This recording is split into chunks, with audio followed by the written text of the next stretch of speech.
meringankan Nikita Mirzani, dan dia tadi pas diwawancara juga mengaku puas dengan ketiga saksi ini. Dan mungkin menurut Abang sendiri kan sebagai pihak yang menemani, gimana Bang? Jadi gini ya, keberadaan saksi ahli itu sebenarnya bukan dalam konteks meringankan atau tidak meringankan, tapi keberadaan ahli itu mau menyampaikan bagaimana sih sebenarnya hukum yang berlaku, bagaimana sih sebenarnya penerapan hukum yang sebenarnya, gitu kan? Sehingga dengan keterangan saksi itu kemudian membuat terang sebuah persoalan, ya. Misalnya tadi kami menghadirkan ahli perdata, ahli bahasa, ahli pidana. Nah, ketiga ahli tersebut, tujuan kami mau menghadirkan dia itu adalah salah satunya adalah untuk membuat terang sebuah percakapan ahli bahasa. Ahli perdata adalah untuk membuat terang apakah ini adalah perbuatan pidana atau masuk dalam konteks hukum perdata. Ahli pidana menjelaskan apakah dalam percakapan tadi itu setelah dimaknai oleh ahli bahasa, setelah dimaknai oleh ahli perdata, maka ahli pidana harus menjelaskan dari ketiga ahli tadi itu sinkronisasinya ada. Misalnya ini, ahli bahasa menjelaskan, saya katakan berkali-kali permasalahan ini dimulai dari adanya suatu produk, ya. Suatu produk itu kemudian bergeser kepada soal percakapan. Nah, percakapan itulah yang kemudian dilakukan analisa.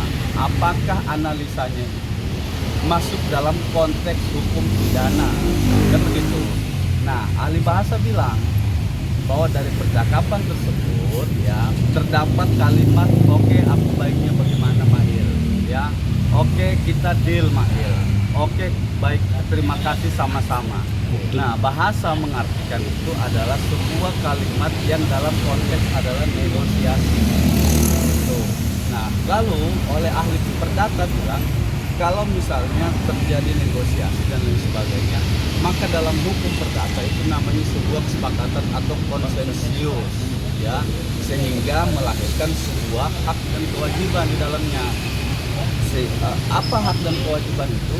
Adalah sebuah kesepakatan yang dibuat oleh mereka. Ini sekian, pembayarannya sekian, terminnya, tahap pembayarannya 2 kali, terus kemudian terakhir ditutup dengan nanti ingatkan lagi saya setelah 1 tahun, ya kan, dan seterusnya. Nah, persoalan ini yang diartikan adalah proses negosiasi oleh ahli bahasa, dia bilang. Nah, maka kita tanya, kita kan menyerahkan data kepada ahli, bilang saya baca semua data ini. Nah, dari data ini saya tidak menemukan adanya narasi, diksi, kalimat yang bernada ancaman. Saya tidak menemukan narasi, diksi, kalimat yang bernada pemerasan. Saya tidak menemukan diksi, narasi yang bernada kekerasan. Lah, lalu apa yang menjadi persoalan? Gitu. Sehingga kalau dikatakan ahli, ini adalah bagian dari negosiasi. Itulah tadi saya bilang maknanya ini berkali-kali disampaikan dalam percakapan. Aku ikut saja bagaimana baiknya main. Berkali-kali disampaikan oleh Reza Gladys ini. Nah, oleh sebab itu kita meminta tanggapan kepada ahli selaku ahli digital, ahli forensik, linguistik forensik bahasa. Dia bisa memaknai sebuah kalimat. Oleh karena itu tadi kami sampaikan, apakah Anda juga bisa memberikan penjelasan terkait dengan adanya chat dalam sebuah percakapan? Bisa. Nah, begitupun dengan ahli perdata.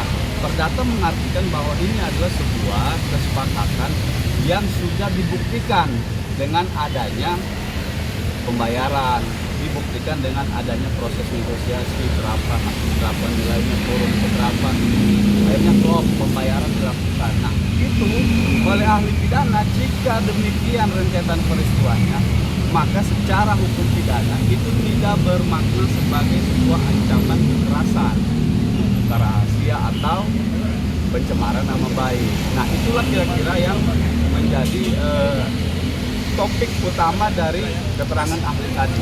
Bang, berarti bisa dipertegaskan bahwa ini adalah saksi yang dapat meringankan di kemudian hari atau gimana, Bang? Ya, kalau misalnya meringankan nanti soal itu soal kewenangan hakim.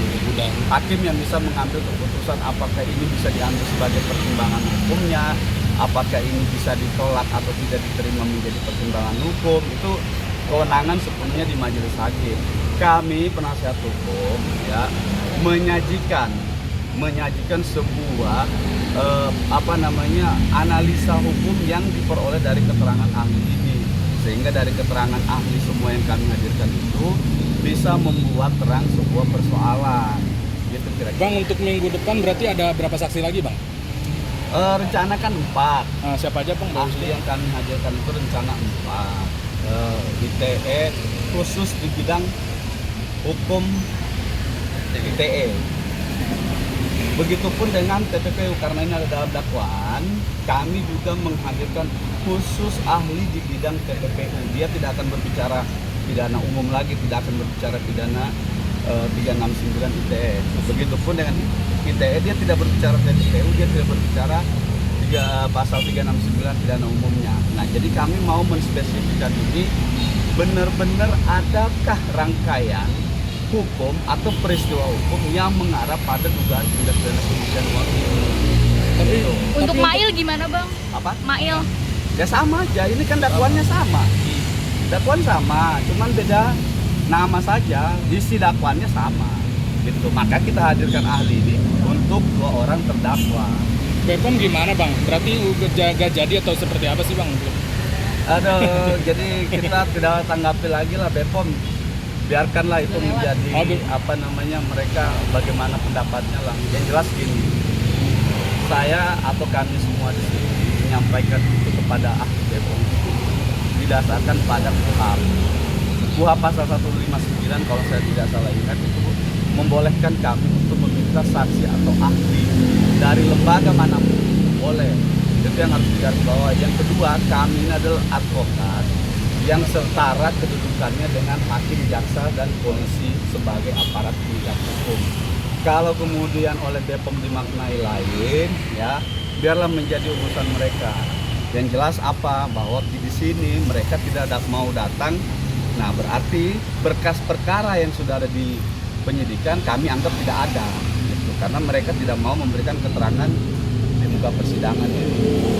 Tapi tadi Niki juga mengatakan bahwa wajib hadir. Ya, kalau dia BPOM itu memahami kewajibannya secara hukum, maka dia harus berpatokan kepada hukum, harus mengikuti hukum acara ini. Kan hakim sudah tegas kemarin saya menyampaikan bahwa kami tidak bisa memanggil saksi yang ahli mau penasihat hukum yang mau ajukan. Silakan kalian sendiri yang mengajukan, ya kan? Itu tegas loh hakimnya ngomong begitu. Tiba-tiba kita bersurat ke sana, dan makanya waktu itu saya minta yang mulia, kami sudah berkirim surat ke BPOM, tapi untuk lebih lebih bagusnya sebaiknya yang mulia mengeluarkan penetapan untuk memanggil ahli BPOM. Tapi ahli BPOM-nya alasannya begitu. Alasannya sebenarnya kalau menurut saya tidak logik ya. Berarti kecewa, Bang, atau gimana? Kecewa sekali, terutama Niki lah soal kecewa itu. Karena peranannya begitu penting di dalam persidangan itu. Penting sekali, penting. Kenapa bilang penting? Karena itu sudah ada di dalam berkas sebelumnya. Kalau itu tidak penting ya, kalau ada yang bilang itu tidak penting, seharusnya dari awal proses penyidikan di tingkat kepolisian sampai kejaksaan itu langsung dibuang aja itu dokumennya gitu loh. Nggak usah diikutkan sampai ke pengadilan, kira-kira begitu. Kalau dianggap tidak penting, ya kan? Tapi karena itu sampai ke penyidikan, sampai kejaksaan, harusnya itu dihadirkan. Artinya apa? Artinya itu penting. Karena dikhawatirkan dari BAP yang dihadirkan, BAP yang BPOM yang dihadirkan itu, ya, dikhawatirkan menjadi bahan pertimbangan oleh hakim. Ya, kalau pertimbangannya hakim ternyata berpotensi merugikan terdakwa, merugikan terdakwa ketika ahli BPOM tersebut tidak dihadirkan. Jadi kita tidak sempat melakukan cross examination atau pembuktian silang terhadap ahli BPOM yang telah diperiksa oleh penyidik di tingkat kepolisian maupun kejaksaan gitu. Berarti mungkin alasan abang tidak benar kepada BPOM apa karena 3 saksi ini sudah cukup dirasa puas atau gimana bang? BAP-nya pun juga dirasa tidak perlu. Ya biar hasilnya